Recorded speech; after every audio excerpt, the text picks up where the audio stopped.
የኢትዮጵያ ሕዝባዊ አብዮታዊ ፓርቲ ኢህአፓ እየተዘጋጀ የሚቀርብ ፍኖተ ዲሞክራሲ የኢትዮጵያ አንድነት ድምፅ ነው። ጤና ይስጥልኝ፣ እንደምን አመሻችሁ አድማጮቻችን። ዛሬ ማክሰኞ ግንቦት 5 ቀን 2017 ዓ.ም ነው። የደምቢ ዶሎ ዩኒቨርሲቲ ተማሪዎች የነበሩትና በአክራሪ የኦሮሞ አሸባሪዎች የታገቱት ተማሪዎች ጉዳይ እስካሁን እልባትን አላገኘም። ብዙዎቹ ልጃገረዶች የሆኑት እነዚህ የአማራ ወጣቶች ከታገቱ ማክሰኞ ግንቦት 5 ቀን 2054 ቀናት አለፋቸው። የወጣቶቹ ሰቆቃ ያልቃ እንበል። እስከ መቼ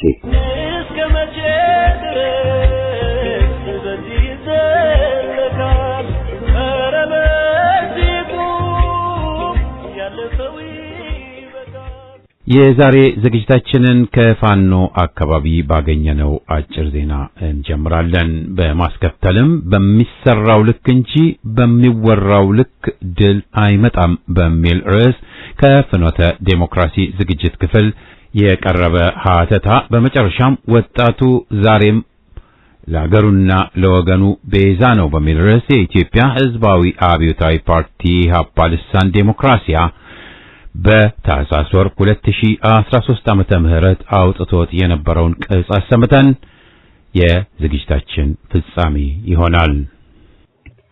ሰብል እንዳይዘራ አገዛዙ መከልከሉ ተገለጸ።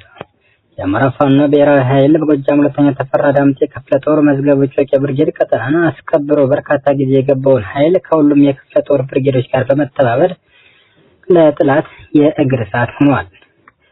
ጥላት ገደል አፋፍ ላይ ሆኖ የልጅ ጨዋታውን የተለመደ የውሸት ፕሮፓጋንዳውን በተደጋጋሚ ለህዝብ ቢረጭም ፋኖ ህዝብ ያግታል፣ ሽማግሌ ይገላል፣ መምህር ይገላል በሚል ማዳበሪያ ለማውጣት የሄደን ህዝብ ስብሰባው ለማሳመን ቢሞክሩም ህዝብ አስተያየት ከመስጠትም የብልጽግና መልእክትም ከመቀበል ታቅበው ውለዋል።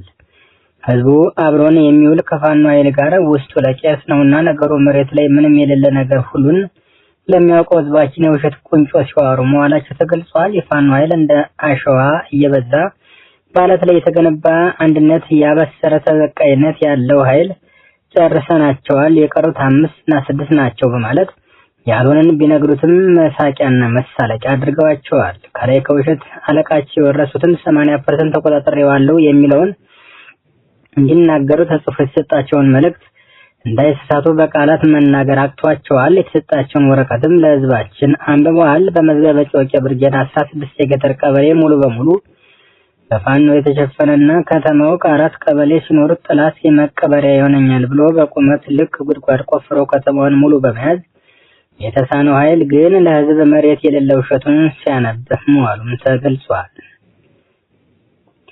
የአማራ ፋኖ ብሔራዊ ኃይል ምስራቅ አማራ ኮር 2 ዞብላምባ ክፍለ ጦር ቆቦ ከተማ ዙሪያ ታላቅ ጀብድ ፈጸመ። ተጠናክሮ በቀጠለው የልና ተጋድሎ ምስራቅ አማራ ኮር 2 ዞብላምባ ክፍለ ጦር አንደኛ ሻለቃ ቃኝ ግንቦት 3 2017 ዓ.ም አመሻሽ ቆቦ ከተማ ሆርማት አዲስ ሰፈር ላይ የደፈጣ ጥቃት በመፈጸም በርካታ ዙፋን ጠባቂ ኃይል ሞትና ቁስለኛ ተደርጓል። ጥላት ቆቦ ከተማ በቅርብ ርቀት ጥቁር አስፋልት ላይ የተመታው ጥላት በእጅጉ የተደናገጠ ሲሆን የማጥቃት እቅዱን በተደጋጋሚ የደፈጣ ጥቃት ተቀናጭፎበት ተወልኮ ይገኝ። በዚህም ጥላት ከውጊያ ውጭ በመንገድ በተዳከመበት በደፈጣ እየተመታ ተሰላችቶ በበርካታ አካባቢዎች የተበተነ ፋኖን እየተቀላቀለ መሆኑም ታውቋል። በአዳራሻው ድልና ነጻነት የሆነ የአማራ ፋኖ ህዝብ የህልውና ተጋድሎ ተጠናክሮ ይቀጥላልም ብለዋል። ጥልቅ ግምገማና ውይይት በማድረግ የውስጥ ችግሮችን መፍታት መቻሉን የአማራ ፋኖ በጎጃም ሁለተኛ ተፈራ ዳምጤ ክፍለ ጦር ገለጸ። ለረጅም ጊዜ በብርጌድ ውስጥ ወንዝን እንደ መከፋፈያነት በመጠቀም ክፍተት ተፈጥሮ በጥላት ላይ የተባበረ ክንድ ለማሳረፍ ችግር ሆኖ ቆይቷል። ይህንንም ችግር በዘላቂነት ለመፍታት የአማራ ፋኖ በጎጃም ከፍተኛ አመራሮች፣ የክፍለ ጦር አመራሮች በተገኙበት ከሳምንት በላይ ፈጅቶ ሁሉንም የብርጌድ አመራሮች ጥልቅ የሆነ ሂስ በማድረግ በመገምገም ችግሮችን በመለየት ችግሩን መፍታት የውስጥ አንድነትን መፍጠር ተችሏልም ተብሏል። ከአመራሩ ግምገማ በኋላ የሻለቃ አመራሮችን ጨምሮ ስልጠና ተሰጥቶ ሁሉም የብርጌድ አመራሮችና ሙሉ አባሉን በአንድ ላይ በመሰብሰብ የግምገማ ሂደቱን አቅርቦ በማስተማመን ሁሉም ሻለቃዎችና አባሉን በአስደሰተ መልኩ ችግሩን መፍታትና አንድነትን ማምጣት መቻሉ ታውቋል። ይህ ችግር ተፈቶ የውስጥ አንድነታችን ሊጠናከር ደከመኝ ሰለቸኝ ሳትሉ ወደ ጊዜያችሁን ለብዙ ጊዜ አባክናችሁ ችግሩን በመፍታት የውስጥ አንድነታችሁን እንድትጠናከር ላደረጋችሁን አማራ ፋኖ ጎጃም ክፍለ ጦር አመራሮች ላቅ ያለ ምስጋናችንን በብርጌዳችን ስም እንገልጻለን ሲሉም አስታውቀዋል። የፋኖ ትግል እየጎመራ እየገዘፈ ከሄደበት ጊዜ አንስቶ በአማራ ፋኖ ትግል የመጀመሪያው ክፍለ ጦር የሆነው ታላቁ ገናናው ጉና ክፍለ ጦር ሪፎርም አደረገ። አማራ ፋኖ ብሔራዊ ኃይል አፍብህ የሜጀር ጀነራል ባንታ ባት አንደኛ ኮር ጉና ክፍለ ጦር የትግል ዓላማን ህዝብን አስተባብረው የተጋረጠበትን የሉን አደጋ በመቀልበስ የነጻነት የአንድነትና የፍትህ የእኩልነት የዲሞክራሲና የሰብአዊ መብት ጥያቄዎችን ዘለቄታዊ በሆነ መንገድ በመፍታት ሁለንተናዊ ተጠቃሚነትን ለማረጋገጥ እንደሆነ መላው ወገናችን የሚገነዘበው የአደባባይ ሀቅ ነው ብለዋል። ክፍለ ጦሩ በዚህ የሉና ትግል ላይ ማንኛውንም የትግል እንቅስቃሴና ጉዞ እንዲቀላጠፍ ግንባር ቀደም በመሆን ለፋኖ ትግል የማዕዘን ድንጋይ በመሆን ሁልጊዜ ታሪክ የመሰከረው ከተከዜ ከዳውንት እስከ ጭስ አባይ ከጭስ አባይ እስከ ጣና ክርስቶስ ሰምራ ድረስ የትግል አድማሱን በማስፋት የጥላትን አከርካሪ የሰበረው ቆይቷል። የዕለቱ ዜና በዚህ አበቃ።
በሚሰራው ልክ እንጂ በሚወራው ልክ ድል አይኖርም። በሚወራው ሁሉ የሚያምኑና የሚደለሉ በሚሰራው ላይ ለመተባበር ወኔ ያጣሉ። ኢህአፓ በተለያዩ ጽሑፎች ላይ ወሬን ለቀቅ ትግልን ጠበቅ እያለ ሲመክር ቆይቷል። ትግልን እንዳባ ጨጓሬ ተጠይፎ ወሬን ዴሞክራሲያዊ ማድረግ ራስን ማሞኘት ነው። ትግል ከሌለ ድል የለም። ድል ደግሞ አሸናፊነትን ብቻ ሳይሆን እኩልነትን፣ ነጻነትን ለማወጅ የሚያስችል ነው። ድልን ከአሸናፊነት ጋር ብቻ ማቆራኘት ድል አድራጊነት ሳይሆን ተሸናፊነትን ማመን ነው። እስካሁንም እንደታየው የዚህ አይነቶቹ ድሎች በግልም ይምጡ በቡድን የማይሰነብቱበት ምክንያት ይሄው ነው። ሁሉንም ነገር ለትይታ ስለሚያውሉት ድል ለጉራ ሳይሆን ለበጎ ነገር መተርጎሚያ ነውና ሙከራቸውን ህዝብ በእንቢተኝነት ሲያከሽፈው የኑዛዜ እርግማናቸውን ይደረድራሉ። መንግስቱ የመምራት ብቃት የሌለው መሆኑን በስልሳዎቹ የቀድሞ ባለስልጣናት ላይና በንጉሱ ላይ የተፈጸመውን ግድያ እንደ ጀግንነት መለኪያ አድርጎ ማየቱ፣ በኢህአፓ ጀግኖች ላይም ያደረገውን ጭፍጨፋ የስልጣን ወንበሩ ማደላደያ አድርጎ መመልከቱ መቃብሩን መቆፈሩ እንደሆነ የገባው ዘግይቶ ነው። አመለካከትን በውይይትና በጠንካራ ክርክር አጅቦ ለህዝብ ውሳኔ መተው ያለበት መሆኑን ለመረዳት አቅም የሚሳነው አገዛዝ በሐሳብ የማይጥመውን ተቃራኒውን በማጥፋት ሥራ ላይ መሰማራቱ አዲስ አይደለም። ተቃራኒን ማፈን፣ መሰወርና መግደል የአገሪቱ በሽታ ከሆነ ውሎ አድሯል። ደርግም ጀግናና ብሩህ አእምሮ የነበራቸውን ወጣቶች በመፍጀትና በመሰወር ስልጣንን ዘላለማዊ ለማድረግ የሚያስችል መስሎት ሲንደፋደፍ ከርሟል። መንግስቱ ኃይለማርያምን አምኖ ሲንደላቀቅ ሰንብቶ ጥሎት ሲሸሽ ግራ የተጋባው ወዳደር ደጋፊ ዕጣ ክፍሉ ወህኒ መማቀቅ፣ በእስር መንገላታት፣ መሰደድ፣ መሞት እንደሆነ የገባው ሲደርስበት አይቶ ነው። ይህ ሊሆን እንዳይችል ኢህአፓ በወቅቱ አማራጭ ያለውን የጊዜያዊ ህዝባዊ መንግስት ምስረታ ሐሳብ ቢያቀርብም አሻፈረን ተብሏል።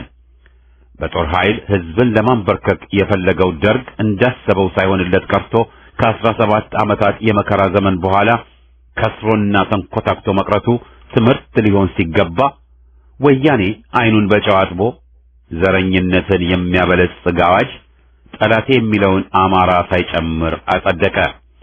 በመሆኑም እስካሁን አገሪቱ ሰላማዊ ሁኔታ እንዳይፈጠርባት ምክንያት ሆነ። ጀግናው የኢህአዴግ ሰራዊት አዲስ አበባን ተቆጣጥሯታል ሲል የነበረው ወያኔ ሹልክ ብሎ ሲወጣ ዱካውም አልታየ። በትዕግስት ድንፋታውን ሁሉ ችሎ የቆየው የአዲስ አበባ ነዋሪ በጅልነቱ አዘነለት እንጂ አልሳቀበትም። ደደብ ሰው እይታው ከግንባሩ አያልፍምና ዞር ዞር ብሎ ማየት ስለማይችል መጨረሻው ውድቀት እንደሚሆን አምላክ ካልረዳው ሳይገለጥለት እንደሚያልፍ የታወቀ ነው። አምላኩ አጋንንት ለሆነ እንደ ወያኔ አይነቱ ደግሞ የሰላም ጊዜ ጠላቱ፣ የመከራ ጊዜ ወዳጁ መሆኑ ግልጽ ነው። አዲስ አበባ በቅርቡ ዘመን እንኳ በብዙ ጀግኖች የኢትዮጵያ ወጣቶች ደም የተገነባች መሆኗን ከአራዳ ዘበኛ እስከ ክብር ዘበኛ፣ ከራስ አበበ እስከ ጀነራል መንግስቱ ንዋይ፣ ከጥላውን ግዛው እስከ ዶክተር ተስፋዬ ደበሳይና እስካሁኑ የአዲስ አበባ ወጣቶች ትግል ድረስ ደም እየፈሰሰላት የቆየች ከተማ መሆኗን በየካቲት 12ቱ የሰማዕታት ሐውልት አለመረዳት ካለፈው አለመማር ነው። ሳይረዱት ከርመው ጉራ ሲቸረችሩ ሰንብተው አልበገሪነታቸውን ሲያውጁ ቆይተው ድንገት ደንብረው ሲጠፉ ምን ነካቸው መባሉ ሳያንስ ዘለው ገደል መግባታቸው አስገርሟል። የኢትዮጵያ ጠላቶች ሲፈረካከሱ ማየት አዲስ ነገር አይደለም። ኢትዮጵያን አናንቆ ማየት የሚያስከትለው አደጋ ነው። ወያኔዎች ለክዳት የተፈጠሩ ናቸውና ከትግራይ ሕዝብም ከራሳቸው ጋርም ተስማምተው ሳያውቁ ቆይተው መጨረሻቸው ገደል ሆኗል። ከገደል ለመውጣት የሚያደርጉት መፍጨርጨር አጋዦቻቸውን ከአደጋ ላይ ከመጣል አያልፈም። መውጣቱ እንደ መግባቱ አይቀልምና መከራ ሲመጣ ጉድጓድ ውስጥ መደበቅ የሁሉም ዲክታተሮች አይነተኛ ተግባር መሆኑ በነሳዳም ሁሴን ታይቷል። ሕዝብ ሲሰቃይ ያልተሰማቸው፣ ሲፈናቀል፣ ሲገደል ምንም ያልመሰላቸው፣ ሲያዙ የማያውቁትን ሕዝብና በስልጣናቸው የዘነጉትን ሕዝብ ጥገኝነት ሊጠይቁት ይፈልጋሉ። በትግራይ ሕዝብ ረሃብና መከራ ወያኔ በእርዳታ የተሰጠውን ዘይትና በቆሎ ለሱዳን ይቸበችብ እንደነበር ታሪኩ ይመሰክራል። ምንም ከትግራይ ሕዝብ የሚያመሳስለው ነገር የለም። ኢህአፓ ወያኔን ቀድሞ ስለሚያውቀው ምክር ይቀበላል ብሎ ጊዜ አላጠፋም። ባለጌነቱን ገና ከመጀመሪያው ሲያጋልጥ ቆይቷል። ትክክል ነው ብለው ሲከተሉት የቆዩ የፖለቲካ ሪሞርኪዎች ካሰቡት ሊደርሱ የሚችሉት በመጎተት በመሆኑ አንዴ ኢህዴን ሌላ ጊዜ ብአዴን ምናምን ብለው ከአማራው የሌላቸውን ውክልና አለን በማለት በስሙ ሲነግዱ ከርመው ወንጀል እንዲፈጸምበት አስደርገው ተፈላጊነታቸው ሲያበቃ ወህኒ ተጥለዋል። ኢህአፓ ማንንም ያላገለለ ጊዜያዊ መንግስት እንዲፈጠር ለማሳመን ያላደረገው ጥረት የለም። አንዳንድ ሰዎች ኮሎኔሉን ተከትረው የማይሰራ ነው ብለውም እስከ መተቸት ደርሰው ነበር። ታዲያ አሁንስ ምን የተሻለ አማራጭ ተገኘ? ጦርነት መፍትሄ ይሆናል?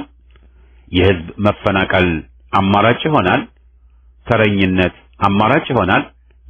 መልሱን ለነሱ መተው ነው። ኢህአፓ ያመነበትንና ለህዝብ ይጠቅማል ብሎ ያለውን ከመጠቆምና ከማሳሰብ ተቆጥቦ አያውቅም። ይህን የኢህአፓ ምክር በጠላትነት የሚፈርጁት አንድም የህዝብ ጠላቶች፣ ለግል ጥቅም ያደሩ ግለሰቦች አሊያም የጎጥ አባወራዎች መሆናቸው የታወቀ ነው። ይሁን እንጂ ኢህአፓ ትግሉንም ምክሩንም ባለማቋረጥ ይቀጥላል። የኮሎኔሉን መንግስት ደም እንዳይፈስ፣ ህይወት እንዳይጠፋ እንደገና የሽግግር መንግስት ምስረታ ሐሳብን እንደ አማራጭ ቢያቀርብለትም አሻፈረኝ ብሎ አገሪቱን ትርምስ ውስጥ ጥሏል። የራሳቸውን ጥቅም ለማስቀደም የሚሯሯጡት ግለሰቦች ከኋላቸው ያነገቡት ዘረኝነት በመሆኑ ለሰላም እጃቸውን የሚዘረጉት እንደ ወያኔ አይነቱ ዕጣ ሲገጥማቸው ብቻ ነው። ይህ አይነቱን የህዝብና የሀገር ውድቀት አብረው የሚያጨበጭቡ ካድሬዎች ሌላ ጠላት አይመጣላቸውም። ኮሎኔሉ ራሱን ለማዳን ቀድሞ እርምጃ እንደሚወስድባቸው ጥርጥር የለውም። የኢትዮጵያ ህዝብ በዘረኞች ማንነቱንና ታሪኩን የጀግንነት ምልክት የሆነውን ሰንደቅ ዓላማ ሲራከስ ማየት የሚችልበት ትዕግስቱ ሲያበቃ ሁሉንም ጥግ ያስይዛቸዋል። ከህዝብ በላይ ምንም ኃይል የለም። መለስ ዜናዊም ወያኔም አጭበርብረው የዘር መለያ ጨርቅ ሰጥተውታል። ያ ኢትዮጵያን ለማጥፋት እንደሆነ ሲገባው መልሱን ይሰጣቸዋል። በኢትዮጵያ መጥፋት ተደስቶ እንደማይቀመጥ ጥርጥር የለውም። አረንጓዴ፣ ቢጫ፣ ቀዩ ቀለም የሃዲያው፣ የሲዳማው፣ የወላይታው፣ የጉራጌው፣ የሱማሌው፣ የትግሬው፣ የኦሮሞው፣ የአማራው፣ የሺናሻው፣ የቤኒሻንጉሉ፣ የኮንሶው፣ የሙርሴ፣ የአኟኩ፣ የኤርትራዊው በአርበኝነት ያፈሰሱትን ደም የተጋድሎ ታሪክ የሚዘክር ነው። ሌላ ትርጉም የለውም። አዳዲስ ትርክቶች እየፈበረኩ ህዝብን ለመለያየት የሚሞክሩት ጠላቶች እውነቱ ሲገለጥ እንደ ወያኔ ሰነው ይጠፋሉ። ኮሎኔሉ ፈርቷቸውም ይሁን ተባብሯቸው መለያው ጊዜ አልፏል። የኢትዮጵያ ህዝብ በብዙ ሁኔታዎች ነገሩ እየገባው መጥቷል። ኢትዮጵያዊነቱንም እያረጋገጠ ይገኛል። ትግሉ ይቀጥላል። በሚሰራው ልክ እንጂ በሚወራው ልክ አይኖርም። ድል ለኢትዮጵያ ህዝብ፣ ድል ለኢህአፓ።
ዴሞክራሲያ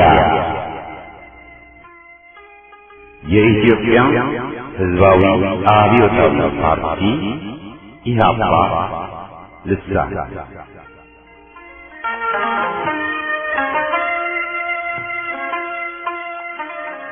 ቅጽ 46 ቁጥር 2 ታህሳስ 2013 ዓመተ ምህረት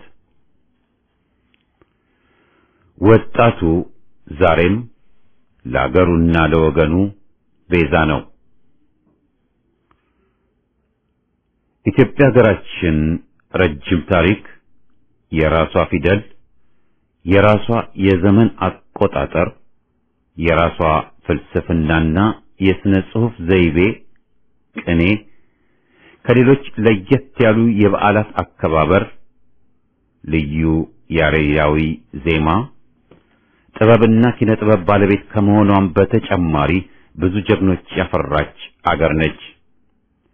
እነዚህን ታላቅ ጸጋዎች መሰረት አድርጋ በእድገት ጎዳና ወደፊት መራመድ እንዳትችል የውጭና የውስጥ ፈተናዎች በዚያው ልክ እንቅፋት ሆነው ሲፈራረቁባት እንደቆዩ ቀደም ያለው ታሪኳ ይመሰክራል።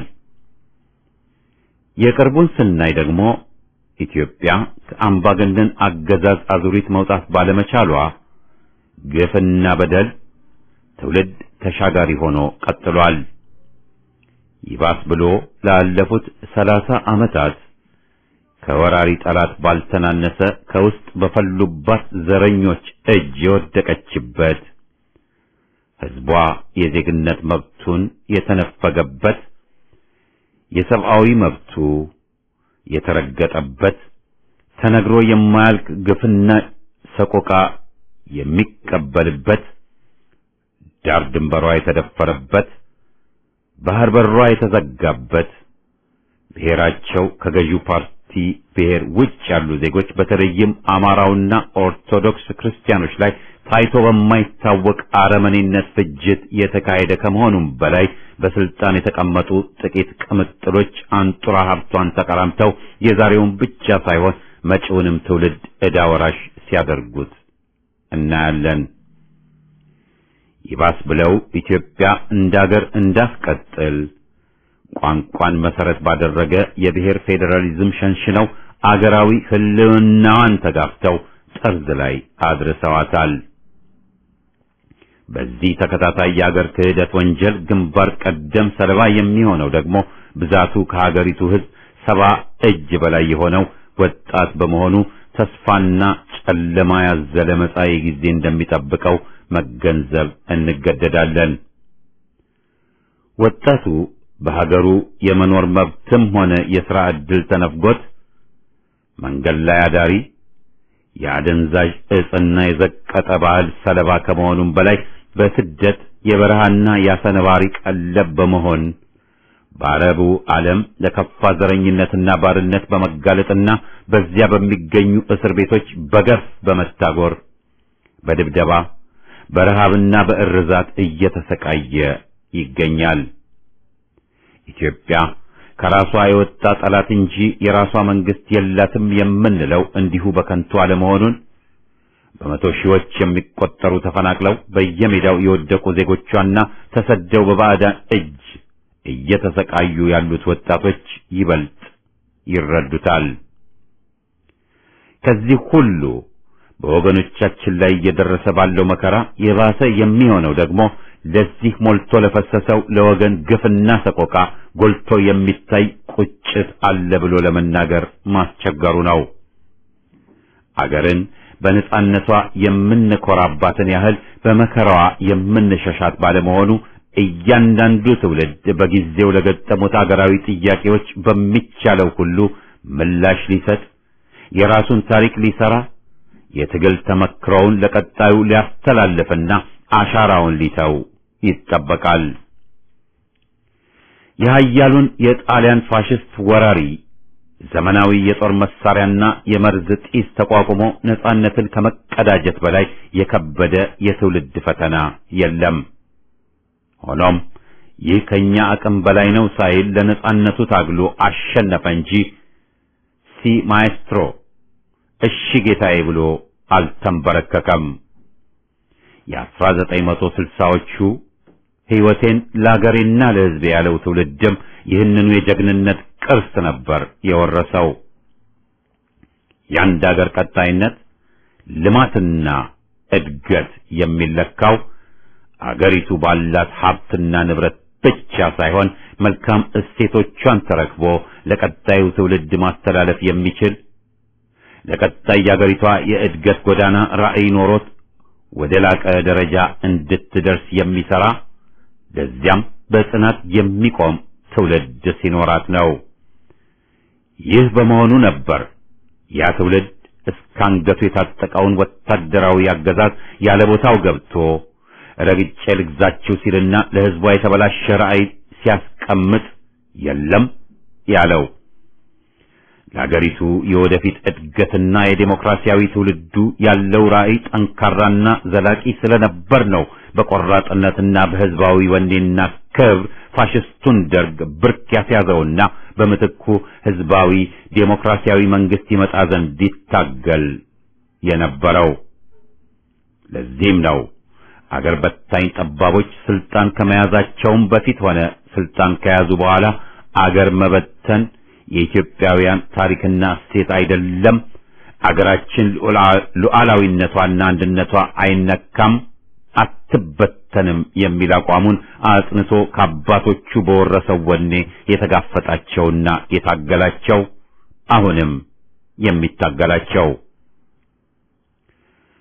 ወጣት ትውልድ በአጠቃላይ ሲታይ ከተለያዩ የህብረተሰብ ክፍል የወጣ እንደመሆኑ ሁሉ የህብረተሰቡ ታሪካዊ ባህላዊና ስነ ልቡናዊ ትስስር የወቅቱ ተጨባጭ ሁኔታዎች ነጸብራቅ ነው ማለት ይቻላል። ከዚህ በተጨማሪ በትምህርት ገበታ ግንኙነቱ ነገሮችን ለማወቅ ለመጠየቅና ለመመርመር አጋጣሚው ይፈቅድለታል። በዚህም ከአብዛኛው የህብረተሰብ ክፍል የተሻለ አጋጣሚ ላይ መገኘቱ ትኩስ ኃይል እንደመሆኑ አዲስ ራዕይ፣ አዲስ ተስፋ፣ አዳዲስ ነገር ናፋቂና ለውጥን የሚሻም ነው። በህብረተሰብ ውስጥ የሚታየውን በደልና የፍትህ መዛባት አስቀድሞ ስለሚረዳ በህዝብ በደል ይቆጫል፣ ለትግልም ይነሳሳል።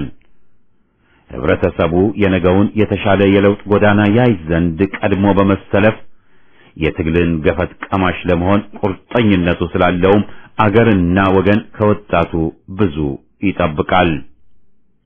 ኢትዮጵያ ለዜጎቿ ብቻ ሳይሆን ለነጻነታቸው የሚዋጉ የዓለም ህዝቦች አርአያ የሆነው የትናንት አርበኛና ለወገኖቹ ሰብአዊና ዴሞክራሲያዊ መብት መከበር አንገቱን የሰጠው ቀጣይ ትውልድ አገር ነች። የስልሳዎቹ ትውልድ የታገለለት ህዝባዊ መንግስት በፋሽስታዊ አገዛዝ ቢጨናገፍም ያነሳቸው ህዝባዊ ጥያቄዎች ዛሬም መልስ ያላገኙ ወቅታዊ መፈክሮች ናቸው።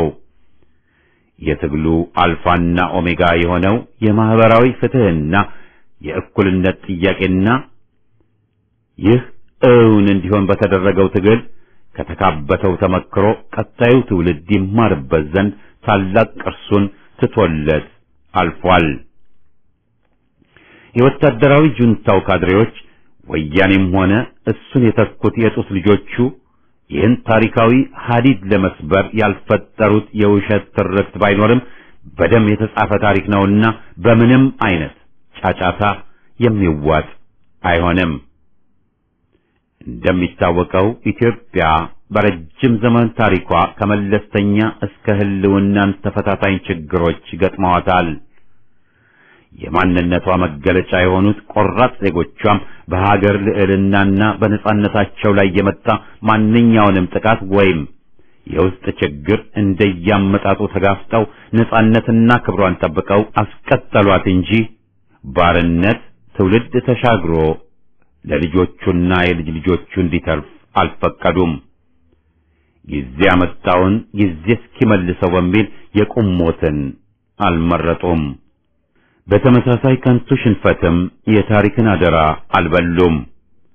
በዚህ አኩሪ ታሪኳም ቀደም ሲል ተነስተው የነበሩ ኃያላን አክብሮታቸውን ባይነፍጓትም ከኢንዱስትሪ አብዮት በኋላ አፍሪካን እንደ ቅርጫ ተከፋፍለው በቀኝ ግዛት የተቀራመቱ ኃያላን አገራት ኢትዮጵያን በቀጥታ ቅኝ አገዛዝ ስር ማስገባት የሚቻል አለመሆኑን ሲረዱ ጥርስ ነክሰውባት በዙሪያዋ ተንኮል ሲያጠነጥኑ ቆይተዋል። የውስጥ ጠላት የበበት እሳት እንዲሉ የሰውን ልጅ ድክመት በመሳሪያ መግደል አይቻልምና ብዙ ቋንቋዎች የሚነገሩባት ሙስሊምና ክርስቲያኑ እንደየእምነታቸው ተከባብረው ተባብረውና ተዋልደው ለዘመናት በሰላም የሚኖሩባትን ብቸኛ አገር ከፋፍሎ ለማዳከም የራሷን ከሃዲ ባንዳዎች በገንዘብ ኃይል አደራጅተው የሌለ ማንነትና ታሪክ አሳቅፈው በሰሜንና ደቡብ ተገንጣይ ኃይላትን በነጻ አውጪ ሽፋን አስነሱባት። የአፍሪካ በተለይም ከሰሃራ በታች ያሉት አገሮች የተፈጥሮ ሀብት የምዕራባውያን ብልጽግና መሰረት በመሆኑ የአካባቢው አገራት የሀብታቸው ተጠቃሚ የሆኑለት ብልጽግናቸው የሚያበቃለት መሆኑን እነሱም ሊያስተባብሉት የማይችሉት ሐቅ ነው። በመሆኑም በተለመደው የቅኝ ገዢዎች ከፋፍለ ግዛ ታክቲክ ጎሳን ከጎሳ ሃይማኖትን ከሃይማኖት በማጋጨትና ከቅኝ ገዢው የባሱ አረመኔ አምባገነኖችን ወደ ስልጣን በማምጣት የተማረው ኃይል አምራቹን ትውልድ በማሸማቀቅ የራሱ ሳይሆን የሰው ሀገር እንዲያለማ ወደ ስደት ገፍተው የእድገት በርን በመዝጋታቸው ሌላ አንጡራ ሀብቱን ዘርፈው የባዕዳንን ባንኮች ያደልባሉ። መተባበር የሚገባቸው ጎረቤት ሀገራት እርስ በርስ በማጋጨትና በመሳሰለው ውጥረት ተዳክመው ከብድርና የድህነት አዙሪት እንዳይወጡ ያደርጓቸዋል። ይህንኑ አስከፊ አገዛዝ የሚደጉሙት ባዕዳን መልሰው ያንኑ የተበደለ ሕዝብ ራሱን መምራት እንደማይችል አድርገው ይሳለቁበታል። ይህን መሰሉን የቅኝ ገዢዎች የማራኮት ስልት ነው የኛዎቹ ሚሽነሪ ሰራሽ ነፃ አውጪዎች አንዴ ምኒልክን ሌላ ጊዜ አማራውን ጠላት አድርገው የቆሙት። ስለዚህ አገራችን ዛሬ የደረሰችበትን ውስብስብ ሁኔታ በቅጡ ለመረዳትና መውጫ መንገድን ለመቀየስ ለዚህ ያበቃትን መነሻ ምክንያት መቃኘት ተገቢ የሚሆነውም ለዚህ ነው።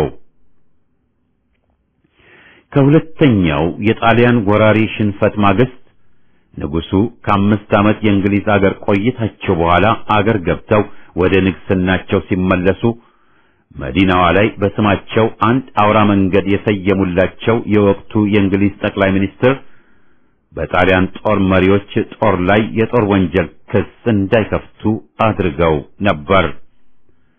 በኢትዮጵያ ወዳጅነት ከማይታሙት ምዕራባውያን መሪዎች አንዱ ነበሩና ንጉሱ ለስልጣናቸው ዋስትና ሲሉ በሚስጥር የገቡባቸው ሌሎች ተመሳሳይ ውሎች ሊኖሩ እንደሚችሉና አንደምታቸው ለአገር እንደማይበጅ በወቅቱ የጠረጠሩትን አርበኞች ባገለለ ለጣሊያን ያደሩትን ባካተተ ንጉሱ ስልጣናቸውን አደላደሉ።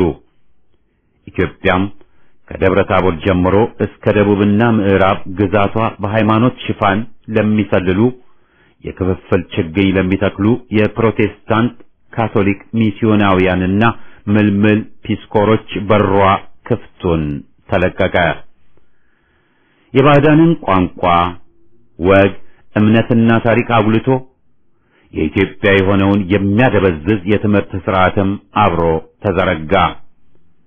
ይህን የትምህርት ስርዓት እንዳለ ተቀብለን በሥራ ካዋልነው ለአገሪቱ አደጋ እንደሚኖረው ቀድመው ያስጠነቀቁት የመጀመሪያው የትምህርት ሚኒስትርም ወዲያውኑ ተነስተው በሌላ አገልጋይ እንዲተኩ ሆነ።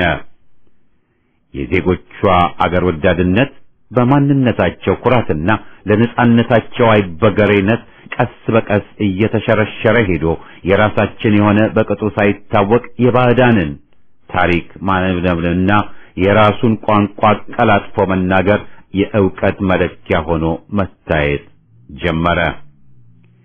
ይህ በሚሆንበት ወቅት ብዙ የአፍሪካ አገራት በቅኝ አገዛዝ ስር እየማቀቁ የነበሩበት በደቡብ አፍሪካ በሞዛምቢክና በኢያን ስሚዝና ዚምባብዌ ዘረኛ አገዛዝ ብዙ ግፍ የሚፈጸምበት፣ በሌላ በኩል ደግሞ በቅኝ አገዛዝ ሲማቀቁ የነበሩ የአፍሪካ ሀገራት እንደነ ኮንጎ፣ ናይጄሪያ፣ ሶማሊያ፣ ሴኔጋል፣ ሱዳን፣ ቻድ፣ አይቮሪ ኮስት፣ ካሜሩን፣ ጋቦን፣ ማዕከላዊ አፍሪካና ሌሎችም ነጻነታቸውን ከብሪታንያና ፈረንሳይ በመላቀቅ ተቀዳጅተው ነበር።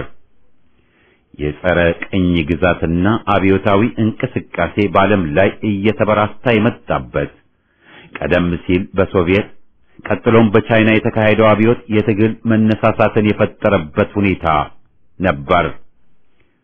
የኩባው ባቲስታ ተወግዶ በነካስትሮ ድል መጠናቀቁ የወጣቱን ቀልብ የሳበው የቼ ጉቬራ ዓለም አቀፋዊ አርበኝነት ካምቦዲያውያን አገራቸውን ከፈረንሳይ ቅኝ አገዛዝ ቀጥሎም ቪየትናማውያን እንዲሁም ከሰሜን ቪየትናም ፈረንሳይን ያስወጡበትና በአልጄሪያ ጸረ ቅኝ አገዛዙ ትግል የተጠናከረበት ወቅት ነበር። ስለዚህ በዓለም ዙሪያና በአካባቢው ሀገሮች ይካሄዱ የነበሩ የነጻነት እንቅስቃሴዎችና አብዮታዊ ለውጦች ተወደደም ተጠላ እንደ ሌሎቹ ሀገሮች ኢትዮጵያም ውስጥ በነበሩ እንቅስቃሴዎችና የለውጥ ጥያቄዎች ላይ የማይናቅ ተጽዕኖ ነበራቸው። ሀገራችንም ከዚህ ሁለንተናዊ የለውጥ እንቅስቃሴ ውጭ ሆና የምትታይ ልዩ ደሴት አልነበረችም። ወይም ደግሞ በግራ ሳይሆን ለምን የቀኙን መስመር አልያዘችም ብሎ ያዙኝ ልቀቁኝ ማለት አይቻልም። አንድ ትውልድ በዘመኑ የወደፊት ተስፋና የለውጥ ራዕይ ሊኖረው ይገባል። በትውልድም ሆነ በታሪክ ፊት የሚያስጠይቀው ነገር ቢኖር ሁለቱንም ካጣና ምንም ሳይሆን እንዲሁ ምድሪቱን አጣቦ ካለፈ ብቻ ነው። በአገራችን ትውልድ ቴዎድሮስን ሳይሆን ቸርችልን፣ የነ ያሬድን ሳይሆን የነ ሞዛርትን፣ ዘርዓ ያዕቆብን ሳይሆን የነ ስፒኖዛን ወይም ፕሌቶን፣ ላሊበላን ሳይሆን የሮማን ኤምፓየር የስልጣኔ መስፈርቱ አደረገ። ይህ ሲባል የሌሎች በዓለም ላይ ያሉ የፍልስፍና የባህላዊና የስልጣኔ ቅርሶች እንዲሁም የታዋቂ ግለሰቦችን ታሪክ አንማርባቸው ለማለት አይደለም። የአገራችንን ጥለን እነዚህን ማስቀደም ሲሆን ነው ችግሩ። ዕውቀት የስሌት የሂሳብ ጥቅምን መፍጠሪያ ሆነ። ዘመናዊነት ከአገር በቀሉ ይልቅ በውጭ ያኗኗር ዘዬ በመቃኘቱ በአገሪቱ ማንነት ላይ የተደባለቀ ተጽዕኖ ፈጠረ። የአገራችን ቁልቁል ጉዞም በዚያው ልክ ቀጠለ። የዘውዱ አገዛዝም እስካለ ዕድሜውን በማራዘም ገዝቶ ለማለት እንጂ መጪው የአገሪቱ ዕጣ ምን ሊሆን እንደሚችል ደንታ አልነበረውም። በወቅቱ የመሬት ጥያቄ መሰረታዊ ቦታ ሊይዝ የቻለው ከ90 እጅ በላይ የሚሆነው የኢትዮጵያ ሕዝብ በገጠር የሚኖርና ኢኮኖሚያዊ ተግባሩ ከዚህ ጋር የተያያዘ በመሆኑም ነበር። እርሻ የአገሪቱ ኢኮኖሚ እምብርት እንደመሆኑ መጠን በመሬት ይዞታ ላይ የሚደረገው ለውጥ በኢኮኖሚው እድገት ላይ አዎንታዊ ውጤት እንደሚያመጣ በጊዜው ብዙ የተባለለት ጉዳይ ነበር። እጅግ ኋላ ቀር በሆነ የግብርና መሳሪያዎች ታግዞ የሚሰራው ገበሬ ኑሮው ከዕለት ዕለት እየደቀቀ በድብቅ ረሃብተኛ የሆነበትና አስከፊ የባላባት ስርዓት የሚሰቃይበት፣ ልጆቹ በለጋ ዕድሜያቸው ትምህርት ቤት ሳይሆን ለእረኝነትና ግብርና ሥራ ይገደዱ ነበር። ደገኛው ያለመጫሚያ በቁር፣ ቆለኛው በሐሩር የሚሰቃይበት፣ ከሚወለዱት ሕፃናት ከ20 እጁ በላይ 5 ዓመት ዕድሜ ሳይደርሱ ይሞቱ የነበረበት፣ ሰራተኛው በዘረኛ የባዕድ ኩባንያዎች እጅ መብቱ ተገፎ የሚበዘበዝበት፣ ተመራቂው ያለ ዘመድ ሥራ የማያገኝበት፣ ፍርድ ቤቱ ድሃውን ሕዝብ በ10 እና 15 ዓመት ቀጠሮ የሚያጉላላበት፣ ይባስ ብሎም በሙስና የዘቀጠበት፣ አስከፊ በነበረው የመሬት ስሪት ጭሰኝነትና የመሬት ግብር ከአቅሙ በላይ የተጫነበት፣ በብልሹ ሹማምንት ግድየለሽነት ደጋግሞ በሚከሰት የረሃብ አደጋ ገጠሬው በገፍ የሚያልቅበት፣ ከረሃብ ሸሽተው ወደ መናገሻ የመጡትን አርሶ አደሮች ከዋና መንገዶች ርቀው የተጣሉበት፣ በአንድ በኩል በንጉሱ ዙሪያ የነበሩ ጥቂት መኳንንት፣ ቢሮክራትና አካባቢ ከበርቴው ደግሞ ከአገርና ሕዝባቸው ተነጥለው ከሌላ ዓለም የመጡ መስሏቸው በሕዝብ ላይ ሲንደላቀቁ፣ አብዛኛው ሕዝብ ደግሞ በገዛ አገሩ ባይተዋር ሆኖ ቡትቶውን ተከናንቦ ተንቆና ተረግጦ ይኖር ነበር። እነዚህ ጉልህ ሆነው የሚታዩ ሁለት የአገሪቱ ተቃራኒ ገጽታዎች ነበሩ። በተጨማሪ ሌሎችንም አስከፊ የነበሩ የወቅቱ ጉዳዮች በቅርብ ላጤነ አገሪቱን ቆይቶ የገጠማት ችግር ዱብዳ እንዳልነበር በቀላሉ ይረዳል። በመሆኑም በንጉሱ ላይ የነበሩ ምሬቶች እየተባባሱ ሄደው በብቸና በባሌ፣ በደራሳ፣ በሰሜንና በሌሎች የአገሪቱ ክፍሎች የገበሬው አመጽ የተጀመረበት የምድር ባቡርና ወንጂ ስኳር ሰራተኞችም በነ አበራ ገሙ መሪነት በማህበር የተደራጁበትና ለተሻለ ክፍያና የሰራተኛ መብት መከበር የሥራ ማቆም አድማ የጀመሩበት፣ ወታደሩ የደሞዝ ጭማሪ የጠየቀበት፣ በኤርትራ ሕዝብ ላይ የታቀደውን የራዛ ፕሮጀክት የተቃወመበት፣ የኮሪያ ዘማቾች በብልሹ አስተዳደር በተወሰደባቸው ገንዘብ ተቃውሞን የተቀላቀሉበት ወዘተ ውስጥ ለውስጥ ሲብላሉ የነበሩ ብሶቶች ወደ አደባባይ የወጡበት ሁኔታ ነበር። ባጭሩ የሀገራችን ፖለቲካዊ፣ ማህበራዊና ኢኮኖሚያዊ ሁኔታ እየከፋ መሄዱንና ሕዝብ ለውጥ መፈለጉን ንጉሳዊው አስተዳደር ልክ እንደ ተራ ጉዳይ ቦታ አልሰጠውም። እነዚህን ሁኔታዎች ቀደም ሲል የተረዱት አገር ወዳድ መኮንኖች በ1953 ዓመተ ምህረት ወርሃ ታህሳስ ላይ ማንም ሊያስብ እንኳን ያልደፈረውን ጉዳይ ነበር ለአደባባይ ያበቁት። በጊዜው ተራማጅ የነበሩ የክብር ዘበኛ መኮንኖች በተለይም እንደ ገርማሜ ንዋይና መንግስቱ ንዋይ አይነቶች የአገራቸው ኋላ ቀር መሆን አሳሳቢ እንደሆነ የተረዱ መኮንኖችና አርበኞች አገሪቱ ወደፊት እንዳትራመድ ማነቆ የሆነው ባላባታዊ አስተዳደር ተወግዶ በቦታው ሕገ መንግስታዊ ንጉሳዊ አገዛዝ መተካት ማለትም ልክ በጃፓንና እንግሊዝ እንደሚታየው ንጉሱ ርዕሰ ብሔር ሆኖ ስልጣን ግን በፓርላማው እጅ ለማድረግ ነበር። በታህሳስ 1953 ዓመተ ምህረት በሁለቱ ወንድማማቾችና በነ ወርቅነህ ገበየው፣ ጀነራል ጽጌ ዲቡ፣ ባዬ ጥላሁን የተመራና ተሳካ የተባለው መፈንቅለ መንግስት ሙከራ ጦር ሰራዊቱን ከክብር ዘበኛው ጋር በማጋጨት አሜሪካኖች ሊያከሽፉት ችለዋል። እኒህ አገር ወዳድ መኮንኖች ተቀማጥለው ከሚኖሩበት ሕይወታቸው አገራቸውን ወገናቸውን በማስቀደም በአደባባይ ተሰቅለው ውድ ሕይወታቸውን መስዋዕት አድርገዋል።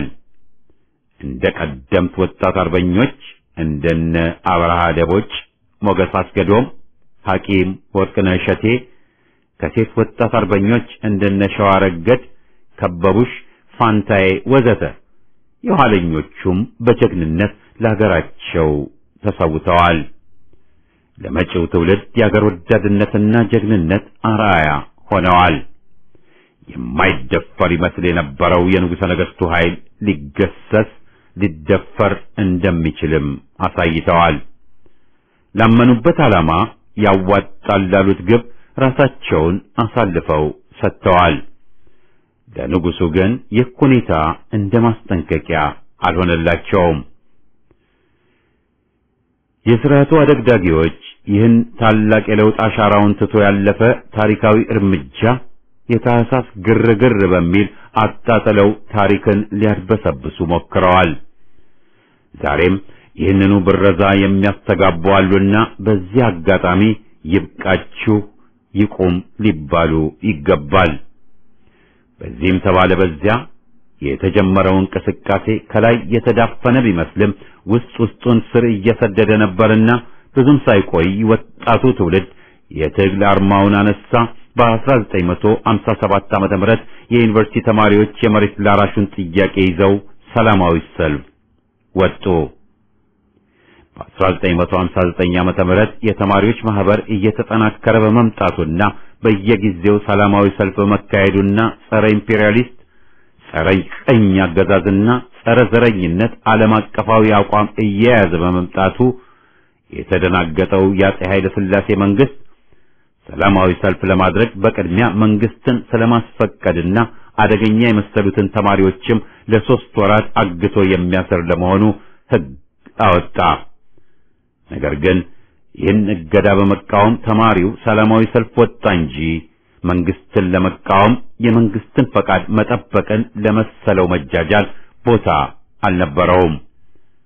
ብዙዎች ቢታሰሩም የሁለተኛ ደረጃ ተማሪዎች የትግል አጋርነታቸውን ስላሳዩ የታሰሩት በሙሉ ተፈቱ። በ1962 ዓመተ ምህረት የተማሪው ማህበር ቀስ በቀስ ስርዓቱን ወደ መጠየቅና ወደ ትግል የተሸጋገረበት ዘመን ሆነ። በነመንግስቱ ንዋይ የተከፈለው የመስዋዕትነት ጽዋ በነጥላሁን ግዛው ተደገመ። በ1962 ዓመተ ምህረት ጥላሁን ለምን ሞተ በሚል ያስተጋባው የተማሪዎች ጥያቄም የትግል ችቦ ሆኖ አበራ። ተደራጅቶ የመታገልን አስፈላጊነት አበክሮ አስተማረ። ታሪካዊው የነመንግስቱ ንዋይ እንቅስቃሴም በቀጣይ ብሩህና ሞት አይፈሬው የነጥላሁን ግዛው ወጣት ትውልድ ተተካ።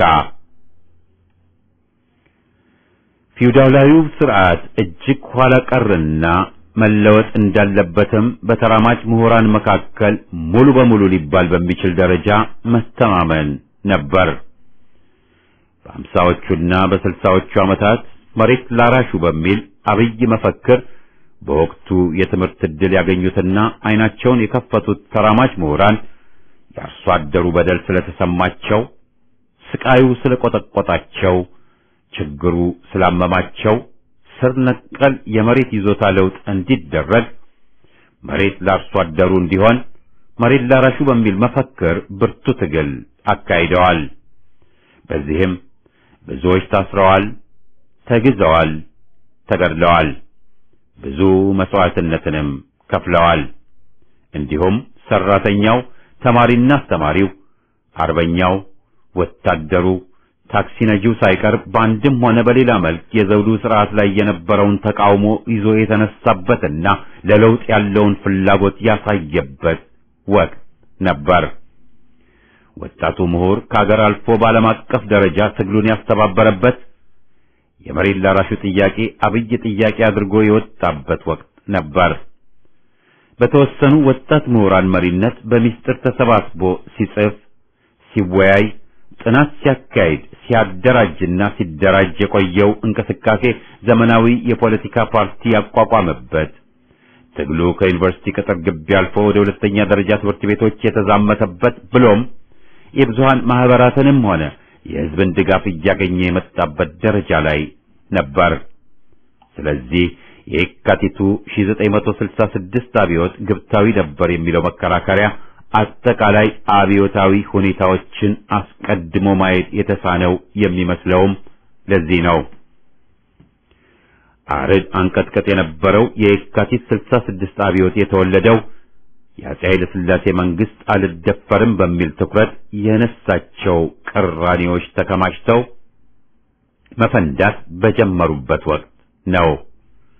ወቅቱ የመሬት ላራሹ ጥያቄ አገራዊ ጥያቄ የሆነበት፣ የንጉሡ አስተዳደር ፍጹም ከህዝብ የተነጠለበት፣ የብዙሃኑ አስከፊ ድህነትና የፍትህ እጦት ህዝብን ያስመረረበት፣ ወገኖቻችን በረሃብ እያለቁ የጥቂት ባላባትና መኳንንት የቅንጦት ኑሮ ቅጥ ያጣበት፣ የህዝብ ቁጣ ካፎት የወጣበትና የሥርዓት ለውጥ አይቀሬ ሆኖ የታየበት ጊዜ ነበር። ተማሪው፣ አስተማሪው፣ ገበሬው፣ ሰራተኛው፣ ወታደሩ፣ ታክሲ ነጂው ወዘተ ቆርጦ ተነስቶ የአፄ ኃይለ ሥላሴ መንግስት እንዲወገድና ህዝባዊ መንግስት እንዲቋቋም ዘንድ ህዝባዊ አብዮት ያካሄዱበት ታሪካዊ ወቅት ነው።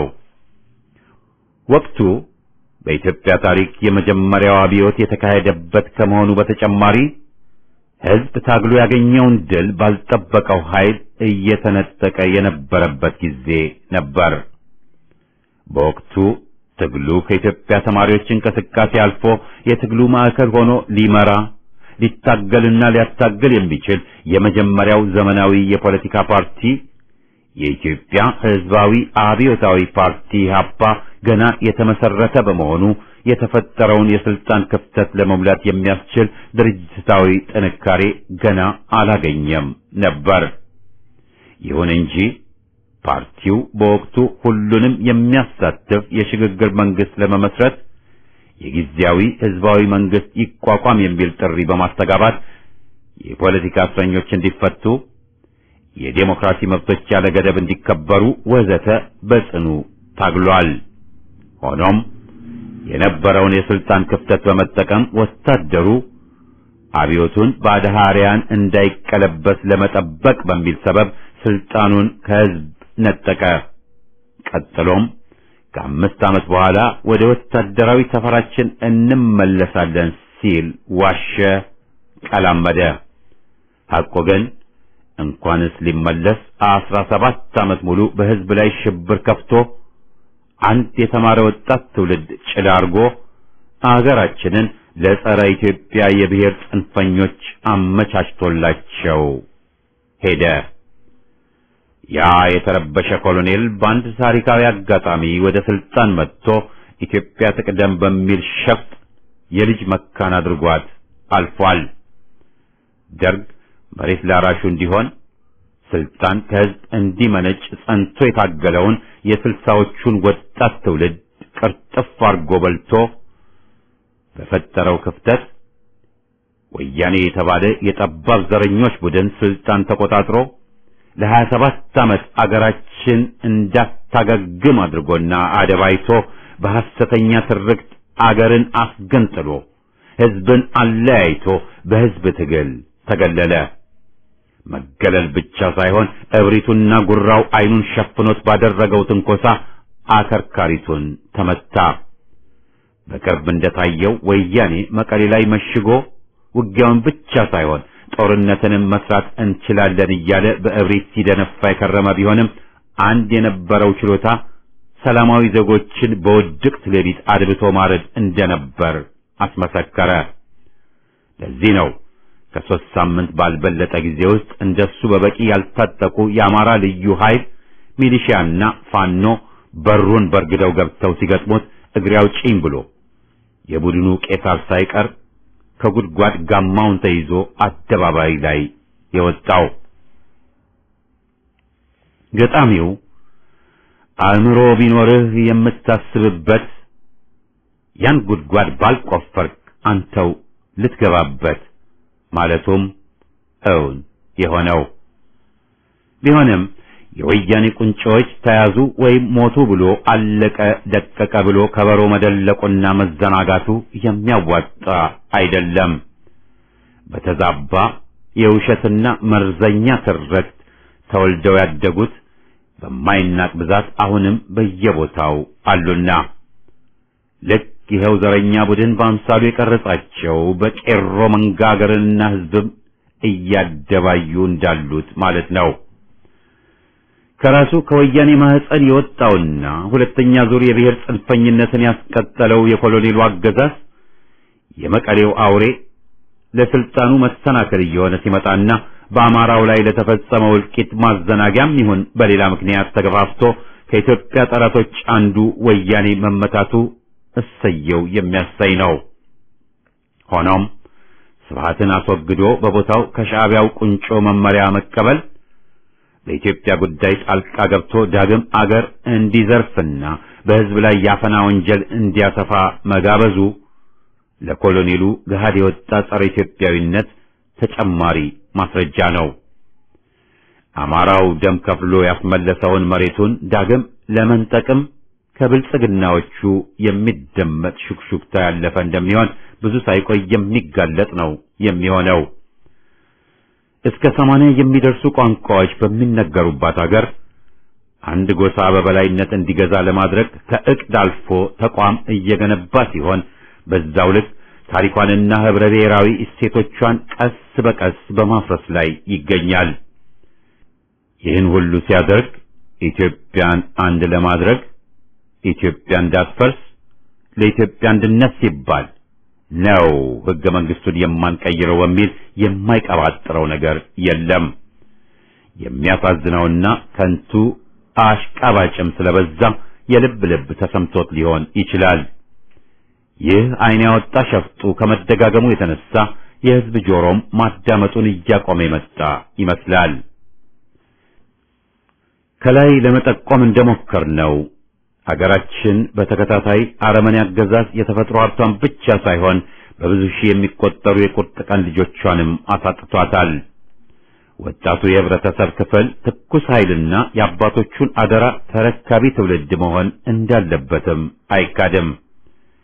ይህ መርህ ትግሉን ሲረከብና ሲቀጥል ኢህአፓ በወጣት ኃይል በመገንባት ሲተገበር የቆየው ሁኔታ ነው። እስከዛሬም በጊዜያዊ ጥቅም የደርግን የወያኔንም ሆነ የኦፒዲዮን ፖለቲካ ሲያራምድ አልተስተዋለም። በችግር የሚጠበሰውን ወገናቸውን ችላ ብለው ለሆዳቸው አላደሩም። በስለላ ሥራ ተሰማርተው ንጹሐንን ለጎጠኞችና ለዘረኞች አሳልፈው አልሰጡም። ምንም እንኳን ቀደም ሲል ኢህአፓን ከድተው ወጥተው ፎረም 84 በሚል ስያሜ ለወያኔ የሰገዱ ጥቂት አንጃዎች እንደነበሩ ሁሉ የአሁኖቹም ጭራሽ ዓይን አውጥተው የድርጅቱን ስም ሰርቀው ሄደው ለኮሎኔሉ አገዛዝ የሰገዱ ጥቂት ከሃዲ አንጃዎች አልጠፉም። ኮሎኔሉም የባሰበት ግብዝ ነውና ሐራሪ ያለውን የደርግ ቁንጮ ከስደት ሊመልስ በሚመጻደቅበት አንደበቱ ሰለባው የሆነውን ኢህአፓ ለማጥቃት ግን ገና እንደተሾመ ነበር የጀመረው። መስሎት ነው እንጂ እውነት በተረኝነት በሚያስቡ ደካሞች መንደር እንደማትኖር ሁሉ ታሪክም ጸንተው በቆሙ ጀግኖች እንጂ ክደው በኮበለሉ ይሁዳዎች አይሰራም። መሰረታዊና አንገብጋቢ የሆነው ጉዳይ አገራችን ካለችበት ውጥንቅጥ ሁኔታ መቅሰፍት ሆኖ ከተጋረጠባት የጠባብ ዘረኞች አገዛዝ ካንዣበበበት የህልውና አደጋ ለመታደግ መፍትሄው የሚገኘው ችግርን ከፈጠረው ህሊና ወይም የአንድን ጎሳ የበላይነት በህብረ ብሔራዊ ኢትዮጵያ ላይ ለማስፈን ከፊት ለፊት አስመሳይ የአንድነት የኢትዮጵያዊነት ዲስኩር እያስደመጠ ህዝብን በማጃጃል ከበስተጀርባ ለጠባብ ዓላማው መሰረት እየዘረጋ ካለው ኮሎኔል አይደለም። መፍትሄው ያለው አሁንም ከህዝቧ ብዛት ከ70 በመቶ በላይ የሚሆነው ወጣት ኃይል ያለባት አገር ነችና ወጣቱ በስልት ተደራጅቶና የአንድነት ኃይሉን አቀናጅቶ በሚያደርገው ትግል ብቻ ነው መፍትሄ የሚሆነው። ይህ ብቻ ነው ለሀገራችን መድህን የሚሆነው። ዜጎች እንደየእምነታቸው እንደየርዕዮታቸው ለመኖር የሚችሉት መጀመሪያ ያን ማድረግ የሚችሉበት አገር ነጻነት ሲኖር ብቻ በመሆኑ ስለዚህ ኢትዮጵያ ዛሬም እንደዚያ ትውልድ እስራት፣ ስየል፣ ግዞትና ሞት የማይበግራቸው ወጣት ጀግኖች ያስፈልጓታል። ዛሬም አገራችን ካለችበት አጣብቂኝ ለመላቀቅ አገር ተረካቢና ለውጥ ፈላጊ በጽናት የሚታገል ለሐቅ የቆመ ወጣት ትውልድን ትሻለች። ለፍትህና እኩልነት የሚታገል ትውልድን የምትናፍቅ አገር ነች። ኢትዮጵያን መታደግ ዛሬም ታሪካዊ ኃላፊነትና ግዴታ በወጣቱ ትውልድ ላይ የተጣለ አደራ ነው። ዛሬ አገራችን ዘረኝነትንና ኋላ ቀርነትን የሚጸየፍ በተደራጀ ትግል ላይ እምነት ያለው ወጣት ትውልድ ትናፍቃለች። ወላድ በድባብ ትሄድ ዛሬም ኢትዮጵያ በዓላማ ተደራጅተው ለዓላማ የሚታገሉ ውድ አገራቸውን የሚታደጉ ጀግኖች ወጣቶች አሏት። በመደራጀት አገር በእኩልነትና በአንድነት እንድትቀጥል ለዲሞክራሲያዊት ኢትዮጵያ እውን መሆንም መታገላቸውን ይቀጥላሉ። ወደፊትም የበለጠ ታፈራለች። ልጆቿም ታፍራና ተከብራ በልጽጋ እንድትኖር ያደርጓታል። ድል ለኢትዮጵያ ሕዝብ! አገር አደን ትግል! ተርሞነ ፋሽስቶች ዛሬም ለቆጠኞች የነጻነት ዋጋ ድንበሩ እስከዚያ ነው። በዘመናት ምርክ ግንባርክን አሳየው ግንባርክን አሳየው ግንባርክን አሳየው ግንባርክን አሳየው ግንባርክን አሳየው ግንባርክን አሳየው ግንባርክን አሳየው ግንባርክን አሳየው ግንባርክን አሳየው ቀድሞ ለፋሽስቶች ዛሬም ለቆጠኞች የነጻነት ዋጋ ድንበሩ እስከዚያ ነው። በዘመናት ምርክ ግንባርክን አሳየው ግንባርክን አሳየው ግንባርክን አሳየው ግንባርክን አሳየው ግንባርክን አሳየው ግንባርክን አሳየው ግንባርክን አሳየው ግንባርክን አሳየው ግንባርክን አሳየው ለመድብ ለፓርቲ ቀድሞ የታገለ መካይ ተፋላሚ ታግሎም ያታገለ ሕግ የበላይ ይሁን ብለህ ያስተማርከው ሉዓላዊነትን በክብር የያዝከው የአገር ክብር መላሽ ኢህአፓ እውነት ነው የሕዝብ ተስፋ ነህ ግንባርህን አሳየ ግንባርህን አሳየው ግንባርህን አሳየው ግንባርህን አሳየው ግንባርህን አሳየው ግንባርህን አሳየው ግንባርህን አሳየው ግንባርህን አሳየው ግንባርህን አሳየው ቅንነት የሞላው ሁሉንም ያቀፈው ዓላማው በጥናት በግልጽ የተጻፈው ለፍትህ የቆመ በደልን የጠላ የጨለማው መብራት የእውነት ብርሃን ፋና እምነት፣ ጽናት፣ ፍቅር ኢትዮጵያዊነት ነው። እናሸንፋለን። ግንባርህን አሳየው ግንባርህን አሳየው ግንባርህን አሳየው ግንባርህን አሳየው ግንባርህን አሳየው ግንባርህን አሳየው ግንባርህን አሳየው ግንባር